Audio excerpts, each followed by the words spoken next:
各位网友大家好，欢迎来到报明说。这期话题我们说一说太平洋论坛鼓吹美国政府放弃模糊战略，要组织亚洲北约，阻止中国统一。在前几天的节目里面我们介绍了美国太平洋论坛的一个所谓的研究结果。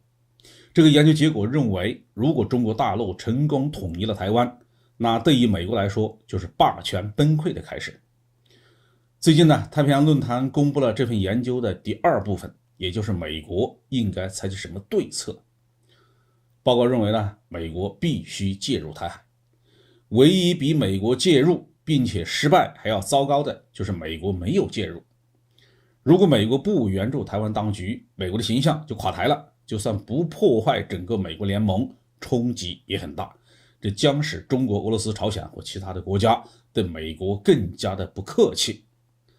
但是如果美国介入台海又失败了，所有人的目光都将集中在下一步的行动上。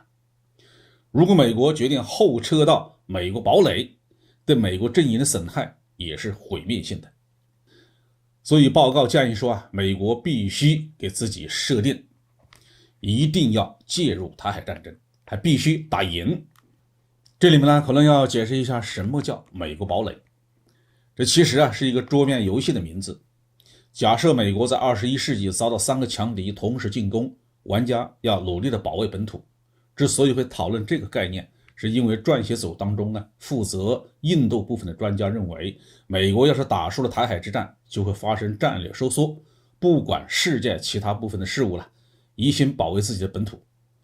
但是报告的其他执笔人很难接受这种结果，一些人认为挑头逃跑不属于美国的 DNA， 另一些人表示这要看具体的形势，但美国还是应该努力的恢复盟主的形象，继续和中国对抗。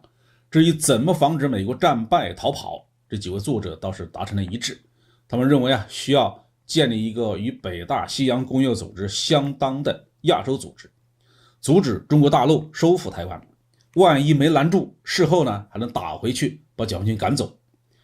这听起来是有点荒唐，但是美国的战略研究界普遍认为，原来的华约成员国就是美国在打赢了冷战之后赶跑了苏军，把这些国家又抢回西方阵营里的。那怎么样才能建立起亚洲北约呢？报告给出的建议是，先在中国的周边国家建立一种恐怖气氛。在课题组中还有印度人、日本人和韩国人。日本作者担心，如果中国得到了统一，那么对于日本的态度就会更加的强硬。也有人担心中国在南海主权维护上会采取更加积极的态度。印度作者当然是担心中印边境问题，而韩国人则担心中国会支持朝鲜北方发动一场向南的军事进攻。既然美国人跑了，那么朝鲜半岛统一的最大障碍就消失了。所以报告认为美国应该向这些国家进行煽动，让他们相信自己正在面临着更直接或者更紧迫的威胁。所以他们应该帮助美国，和美国一起阻止中国的统一。问题是这些国家都不是傻子，跟着美国赚便宜是可以的，给美国人打头阵当炮灰，恐怕就没几个人干了。美国自己不出头的话，中国的周边国家不太可能听从美国的蛊惑，组成一个类似于北约的联盟去对付中国。这就带来了下一个问题，如果美国的威慑失败，会不会带来核武器的扩散？印度已经实施过核爆炸，可以认为是个准核国家。那么日本、韩国和澳大利亚会不会考虑发展核武器继续对抗中国呢？美国、日本、澳大利亚和韩国的报告执笔人都认为，这种核扩散是不可避免的，但仅仅会发生在亚洲，不会扩散到欧洲。但是更多的亚太国家掌握核武器，对美国也是不利的。这倒不是美国担心核战争，而是一个国家拥有核武器之后，就拥有了战略上的自主权，这是美国统治集团不愿意看到的。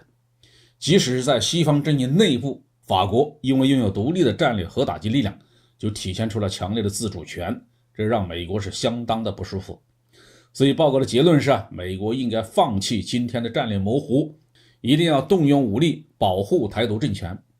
来自日本和韩国的作者虽然担心中国的反应，但是也认为美国还是要做出明确的表态更好。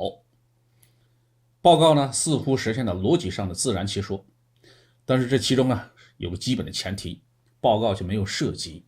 那就是美国有没有能力保住台独政权。